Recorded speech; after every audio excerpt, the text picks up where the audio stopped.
While a good real estate agent can be invaluable in the home buying process, a bad one can really make things significantly more challenging. Hi, I'm Stacy Olson with Lamacchia Realty, and on my channel, I talk about living on the Connecticut coast.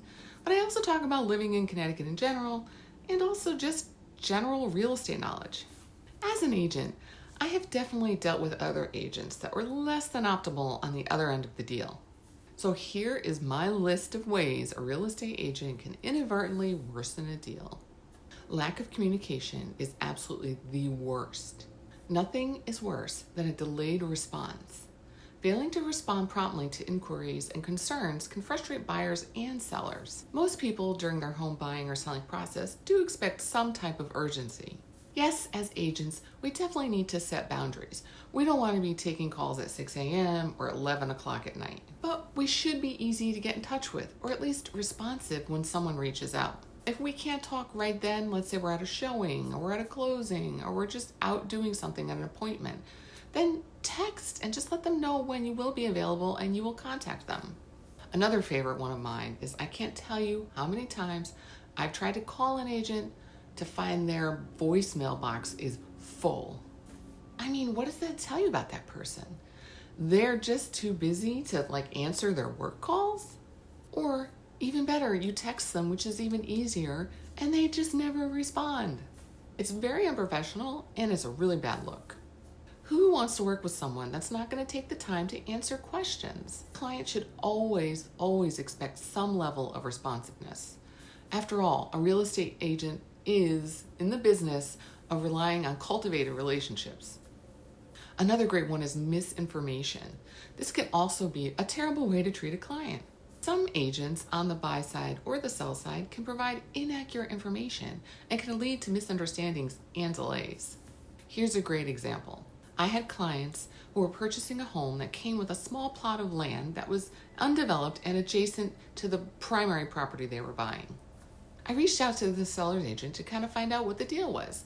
Any details they could provide me, the size, the taxes, anything. And as luck would have it, she never responded to my questions. I, of course, did my due diligence, as I always do anyway, and I called the town, I got the plot map, I dug up the taxes, so that my client wouldn't be in a messy situation come the close. But my clients were really hesitant to move forward because they felt like the sellers were hiding something that was wrong with the property. Why wouldn't they be more forthcoming? And the agent that was representing them was just as bad because she was withholding information and not being responsive. So it really gives us all a reason to hesitate. It all wound up working out in the end. But that lack of information and avoidance really gives the clients the opportunity to withdraw from an offer. Another one is overpricing or underpricing a property. Unrealistic expectations on a property's price or missed opportunities if you price too low. Setting an unrealistic asking price can deter potential buyers and slow down the selling process. Your agent should always do a comparative market analysis, which we call the CMA. This is when the agent pulls all the homes that have sold in the last 3 months that are within a relatively close proximity to the property in question. Then you start filtering down on similarities between the locations and the properties, including bedrooms, bathrooms, square footage, the type of home, the size of the lot, all these things. So then you get a real sense of what the actual market value is.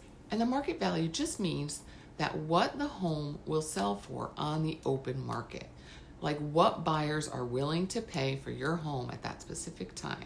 The agent should then narrow down into a range for what they think the home is really worth, and then discuss it with the client. But always remember, at the end of the day, the client is the one making the final decision on what the home should be priced at. As agents, we can only make suggestions, but the client is really who dictates the price. And then once the client comes up with a number, we as agents need to explain to them the pros and the cons of going too high or too low with the price. Both can have major impacts on whether their home sells or not. A bad agent won't give client honest feedback if they're pricing the house too high. And really, that can make the home sit way too long.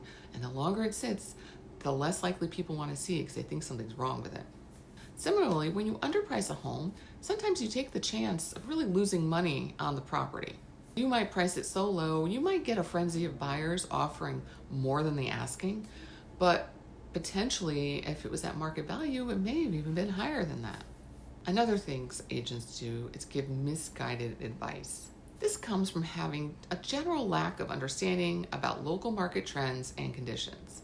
Similar to the CMA I raised earlier, not knowing your market is really not going to help your clients. A good agent does their homework and understands how the market is behaving in that specific area. I had clients who were interested in a property and initially reached out to another agent for a consult. But as they met with them, it became very obvious to them that the agent was not familiar with the area and couldn't answer basic questions. And really, it hurt him because they wound up coming to me because I did know a lot about the area. Similarly, if the agent isn't aware of the market, then they won't have access to potential buyers or sellers who you can reach out to if a client has a specific need. This helps a lot when you have prior clients because let's say they might be in the market to move again. And if you have a new buyer and you think that they could potentially really love that seller's home, that's a match made in heaven. Another no-no is poor negotiation skills. This always leads to suboptimal outcomes. Not having any negotiating skills can definitely lead to unfavorable terms for your client. When an agent doesn't know what levers to pull and when, they're really hurting the client. As an agent, you should know what you can or cannot bargain for when it comes to your client's best interests. Some clients don't care about inspection results. Some clients are worried about appraisals. Some are worried about closing dates. Some about financing terms. All of these can be great things to negotiate as part of your contract. And a good agent will know what is off limits and what is a great bargaining chip for their client. This can also cause lost deals. Ineffective negotiation tactics can cause deals to fall through. If your agent is too timid to speak up or challenge the other agent, this can lead to a deal falling through. Or on the flip side, if your agent is way too aggressive, that can cause problems as well. An agent should never be a brick wall when it comes to negotiations. They should be open to their clients' needs and know some alternative ways to get them what they want. We should always be on the lookout for the best terms for our clients. And most clients realistically want to make the deal happen because usually they've fallen in love with the home. So your ineffectiveness at getting it done can be a hard pill to swallow for a lot of clients. Being unresponsive during crunch times, like as I mentioned before, or not being able to come up with creative ways to get a deal done are all signs that you're a bad agent. Another no-no is disregard for your client's preferences.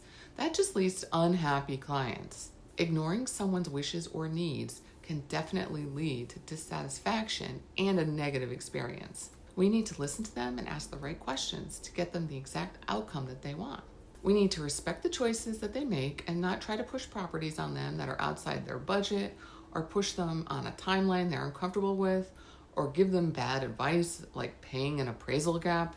Obviously, we want to question them if they're making a decision that could impact them negatively, like waiving an inspection or removing a Hubbard clause when you haven't sold your home yet.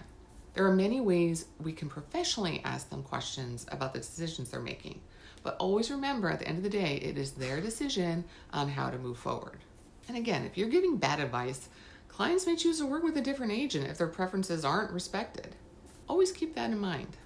And another one we've all encountered is lack of professionalism. Negative impression is the worst thing ever. We've all been there. You meet someone and it just falls flat. You immediately have a negative impression of them. Maybe it was something they said that was inappropriate, or maybe it was just a late arrival to a consult, or just possibly a terrible handshake. Who knows what caused it, but we've all been there. Unprofessional behavior can really damage a client's trust. Your agent should be someone you feel has your back, they're courteous and willing to fight for what's best for your needs. No one wants to deal with someone who could potentially embarrass them or give them the ick factor. You want to know your agent is going to do everything from soup to nuts to get your deal done in a professional way. And this lack of professionalism can also undermine an agent's reputation. Word does get around about agents within the same community, believe me. They all know who's good to work with and bad to work with, who is unprofessional and who possibly toes the line on bad behavior. We also know who's inflexible. We know all these bad traits about other agents. And as a client, you don't want to be working with those folks, especially if you can lose a deal over it. Credibility is one of the pillars that we set standards on in our industry. We need to show up for our clients' needs and always do what's best for them. Believe me, I've worked with agents who were extremely cocky. One agent in particular was telling me that he had 2 other offers, all above asking, and once my clients made an offer, he rejected it because he said it was too low. Based on my CMA, the home was not worth the asking price, and definitely not above asking, and my clients agreed. But we stood firm and we moved on, and we wound up finding them an amazing home. Well, 6 weeks later, literally it was the day before we were closing on the new home, the old agent called me up and was trying to negotiate the deal again. What was he thinking? He completely lost credibility with us due to his lack of flexibility early on and his obvious misunderstanding of the value of the home. So as you can see, choosing the right real estate agent is crucial for the successful home buying or selling experience. By being aware of these common cringeworthy issues, you can avoid working with an agent who may hinder the process. If you've already found your perfect agent, but you're unsure what to expect the first year of home ownership, please check out this video. You can definitely learn a few things about living in your new home and some expenses you might not anticipate. And until next time, have a great day.